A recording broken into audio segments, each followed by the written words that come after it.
Hello everyone, welcome back my YouTube channel. तो कैसे हो आप लोग? I hope you all are fine. आज का वीडियो अपन डिस्कस करेंगे प्योर रिसर्च और अप्लाइड रिसर्च के बीच में क्या डिफरेंसेस होते हैं। जो अपने डिफरेंसेस है, जितने भी रिसर्च के अंदर इंपॉर्टेंट डिफरेंसेस है जो हर साल क्वेश्चंस के अंदर पूछे जाते हैं, एग्जाम के अंदर पूछे जाते हैं, उसके बारे में हम डिस्कस कर रहे थे। इससे पहले हमने 4-5 डिफरेंसेस को क्लियर कर लिया था। ठीक है, आज की वीडियो में डिस्कस करेंगे जो अपना प्योर रिसर्च और अप्लाइड रिसर्च है। मतलब रिसर्च को अपन अगर बात करें पर्पस के आधार पर अपन टू टाइप से क्लासिफाई करते हैं, pure research and applied research. तो प्योर रिसर्च और अप्लाइड रिसर्च में क्या क्या डिफरेंसेस होता है उसके बारे में अपन डिस्कस करेंगे। ठीक है, अगर मैं बात करूं कि प्योर रिसर्च और अप्लाइड रिसर्च के आपका नाम अनोदर नाम क्या है, तो प्योर रिसर्च को हम किस नाम से जानते हैं? Pure research is also known as basic research या फंडामेंटल रिसर्च। मतलब जैसे अगर आपके क्वेश्चन आ जाएगी फंडामेंटल रिसर्च या अप्लाइड रिसर्च, या फिर आपका आ जाए बेसिक रिसर्च और अप्लाइड रिसर्च, तो बात एक ही है। ठीक है, मतलब pure research is also known as fundamental research and applied fundamental research and जो आपकी बेसिक रिसर्च को कहते हैं। ठीक है, और अगर अपन बात करें अप्लाइड रिसर्च की, तो अप्लाइड रिसर्च को अनदर किस नाम से जानते हैं अपन? Applied research is also known as action research या इवाल्युएशन रिसर्च, क्योंकि इसके अंदर अपन क्या करते हैं, मतलब हाथों हाथ जो भी अपना काम होता है उसको उस पर फोकस करते हैं, मतलब अपनी प्रैक्टिस पे फोकस करते हैं। जबकि इसको जो अपना प्योर रिसर्च है, प्योर रिसर्च में मेन एम क्या होता है आपका? थ्योरेटिकल, कोई भी आपको थ्योरेटिकल या कॉन्सेप्चुअल फ्रेमवर्क डेवलपमेंट करना। ठीक है, तो इसके डिफरेंसेस के बारे में बात करते हैं।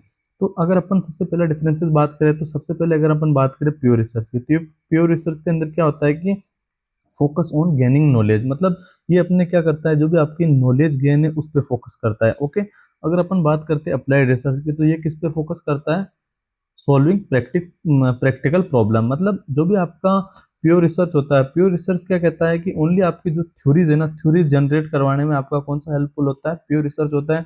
जबकि अपन अप्लाइड रिसर्च की बात करें तो ये आपके क्या होता है कि हाथों हाथ कोई भी चीज़, जैसे कि अगर पेशेंट आया तो पेशेंट को आप ये थोड़ी कहोगे कि यार मैं पहले इस पे रिसर्च करता हूँ, रिसर्च की स्टडी देखता हूँ, फिर मैं इसका ट्रीटमेंट करूंगा। आप क्या करते हो? हाथों हाथ कोई ना कोई इंटरवेंशन देते हो, तो वो आपकी क्या कहलाती है? अप्लाइड रिसर्च कहलाती है। ठीक है, नेक्स्ट डिफरेंसेस की बात करें, driven by curiosity and desire to expand knowledge. मतलब इसमें अगर प्योर रिसर्च में अपन बात करें तो प्योर रिसर्च क्या करती है? अपनी क्यूरियोसिटी मतलब जिज्ञासा को ड्राइवन करती है। मतलब कि अपन ये सोचते हैं कि यार, जैसे फॉर एग्जाम्पल के लिए जैसे मैं कहता हूँ कि ब्रेन की न्यूरोलॉजिकल मैकेनिज्म, तो अपनी जिज्ञासा होती है कि यार ब्रेन में न्यूरोलॉजिकल मैकेनिज्म कैसे होती होगी। ठीक है, या फिर अपन बात करें कि जो वाउंड की हीलिंग प्रोसेस। ठीक है, आपको पता है कि वाउंड की हीलिंग प्रोसेस जो आपकी 4 स्टेज के अंदर होती है, लेकिन अगर आप इसकी फिजियोलॉजी पैथोलॉजी समझोगे तो आपकी और क्यूरियोसिटी बढ़ेगी कि यार ऐसा होता है ऐसा होता है, तो अपन और डीप में जाने की कोशिश करते हैं। ठीक है, मतलब ये आपकी ओनली एंड ओनली क्या करती है, आपकी जो भी दिमाग की या फिर अपने ब्रेन को डेवलपमेंट करती है कि यार कैसे कैसे हो रहा होगा या कैसे होता होगा। ठीक है, जबकि अपन अगर अप्लाइड रिसर्च की बात करें तो ये क्या करती है? सोल्व स्पेसिफिक और रियल वर्ल्ड इश्यू। मतलब जो भी आपका अभी क्या सिचुएशन है उस पर हैंडल करने के लिए अपनी कौन सी रिसर्च काम में लेती है? अप्लाइड रिसर्च यूज में लेते हैं। ठीक है, नेक्स्ट डिफरेंसेस की बात करें, एक्सप्लोर करती है न्यू कॉन्सेप्ट थ्योरी और प्रिंसिपल। मतलब बात वही होगी कि ये अपने किसको करती है? एक्सप्लोर। जो भी आपकी न्यू थ्योरीज आएगी या फिर न्यू कॉन्सेप्ट या न्यू प्रिंसिपल को क्या करती है? एक्सप्लोर करती है। ठीक है, ये क्या करती है? अप्लाई करती है existing knowledge to find solution. जो भी आपके पास नॉलेज है वो हाथों हाथ का क्या करो, आप फाइंड को, उसके सॉल्यूशन को फाइंड करो। ठीक है, ये अपन इसके लिए जो अपना प्योर रिसर्च होता है, प्योर रिसर्च क्या होता है? Long term goal. मतलब अपन बात करें तो अपन जैसे अभी अपन ब्रेन की न्यूरोलॉजिकल मैकेनिज्म समझ रहे हैं। ठीक है, तो समझने के बाद में आप उस पर आप मतलब सबसे पहले तो ट्रायल करोगे, trial first year, trial second, trial third, उसके बाद में अगर पास होएगा तो वो, मतलब अपन बात करें तो ये लॉन्ग टर्म होती है, लॉन्ग टर्म प्रोसेस होती है जो आपके फ्यूचर के अंदर काम में आ भी सकती है, नहीं भी आ सकती है। अगर रिसर्च आपकी रिजेक्ट हो गई तो नहीं आएगी, और हो गई तो आपके काम में आएगी। लेकिन अगर अपन बात करते हैं अप्लाइड रिसर्च की, तो अप्लाइड रिसर्च में क्या होता है कि पेशेंट आपके सामने आप क्या क्या इंटरवेंशन दोगे, वो आपकी क्या कहलाती है? अप्लाइड रिसर्च कहलाती है। ये तो ये किस पे करती है? आपकी शॉर्ट टर्म गोल पे फोकस करती है। ठीक है, अब ये अपन बात करें तो ये क्या होती है? Open in laboratories. मतलब जैसे कि आप ये नहीं कि अप्लाइड रिसर्च मतलब प्योर रिसर्च आप हर कहीं पे कर सकते हो। Pure research only and only कहाँ पर होगी? आपके लेबोरेटरीज के अंदर होगी। ठीक है,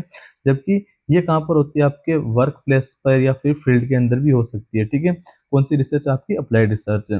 ब्रॉडली एप्लीकेबल ऑफ रिजल्ट, मतलब जो आपकी प्योर रिसर्च का रिजल्ट होगा। ठीक है, जैसे ब्रेन के अंदर ऐसी न्यूरो, जैसे मैंने बताया था कि आपका बर्न है, ठीक है। बर्न के अंदर अगर जो आपके वाउंड हीलिंग की मैकेनिज्म 4 होती है तो वो सब जगह एक ही है, ठीक है। मतलब इसका जो रिजल्ट होता है वो क्या होगा, जनरलाइज होगा, ठीक है।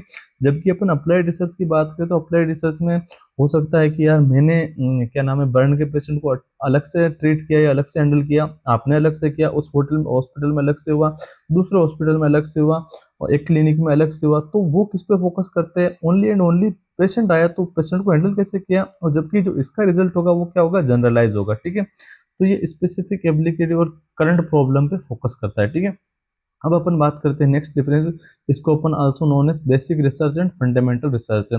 जबकि अपन अप्लाइड रिसर्च को किस नाम से जानते हैं, अपन प्रैक्टिकल के दो या फिर इसके अनदर नाम हो गया, जैसे कि आप यहाँ पर लिख सकते हो अप्लाइड रिसर्च, या फिर आप यहाँ लिख सकते हो इवाल्वेशन रिसर्च, ठीक है, मतलब इवाल्वेटिंग करना, ठीक है। नेक्स्ट अपन बात करते हैं रिजल्ट में नॉट हैव इमीडिएट यूज, इसका रिजल्ट अपन हाथों हाथ यूज में नहीं लेंगे, क्यों, क्योंकि जब ये अपन हाइपोथेसिस बनाते हैं, ठीक है, तो हाइपोथेसिस अगर आपका एक्सेप्ट होगा या रिजेक्ट होगा उस पर डिपेंड करता है, ठीक है।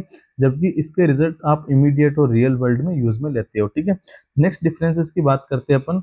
नेक्स्ट डिफरेंसेस हो गया जैसे कि आपका एग्जाम्पल हो गया, ठीक है। एग्जाम्पल की बात करते हैं अपन प्योर रिसर्च की, ठीक है। प्योर रिसर्च का एग्जाम्पल हो गया कि study how to a new material behaviour, ठीक है। मतलब अपन जैसे स्टडी करें कि एक नया मटेरियल है, ठीक है, नया मटेरियल कैसे बिहेव करेगा, तो उस पर आपको क्या करना पड़ेगा, सबसे पहले आपको लैब के अंदर ये प्रोसीजर करना पड़ेगा, फिर आपको इसकी टेस्टिंग करवानी पड़ेगी, फिर ही आप क्या कर सकते हो, उसको यूज में ले सकते हो। जबकि इसका हो गया जैसे कि developing a new material for using electronic, मतलब एक नए मटेरियल का आप इलेक्ट्रिक में कैसे यूज में ले रहे हो, तो आप कोई भी स्विच वगैरह से आप कर लोगे कि जैसे कोई भी लाइट होगी, जैसे ये लाइट होगी, तो ये लाइट ओपन हो रही है, मतलब चल रही है या नहीं चल रही है, तो वो किस पे डिपेंड करता है, आपकी प्रैक्टिकल, मतलब हाथों हाथ प्रैक्टिकल चीजें हो रही है, ठीक है।